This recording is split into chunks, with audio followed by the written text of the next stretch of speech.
నమస్కారం అండి.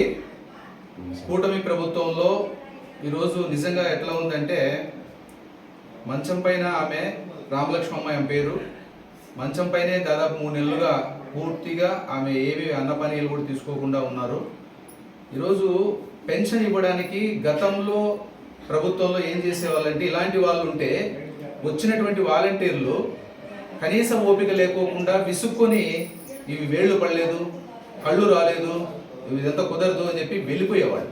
కానీ ఇప్పుడు కూటమి ప్రభుత్వంలో చూస్తే సచివాలయ సిబ్బంది అయినా కూడా ఆమె వేళ్ళు పడాలి లేదా కళ్ళు పడాలి అని ఏదో ఒక విధంగా అరగంట ప్రయత్నం చేస్తే ఆమె వేలు ఇప్పుడు యాక్సెస్ అయితే పెన్షన్ అందిస్తున్నాం. అంటే ఈ కూటమి ప్రభుత్వము ఇలాంటి వాళ్ళకు కూడా వాళ్ళ ధర్మాన్ని నిర్వర్తించాలనే ఉద్దేశంతో ఎంతసేపైనా ఓపికగా సచివాలయ సిబ్బంది కానీ మా తెలుగుదేశం పార్టీ నాయకులు కానీ వచ్చి ఇక్కడికి ఎంతసేపైనా ఓపికగా వాళ్ళ వేళ్ళు పడే వరకు వాళ్ళకు పెన్షన్ ఇచ్చి పోవాలనే తాపత్రయంతోనే పనిచేస్తున్నారంటే ఇది కూటమి ప్రభుత్వం యొక్క చిత్తశుద్ధి అనేసి అందరికీ తెలియజేస్తూ ప్రజలందరూ కూడా గమనించండి, ఈ ప్రభుత్వాన్ని ఎప్పుడు కూడా ఆదరించండి అని కోరుకుంటున్నాం.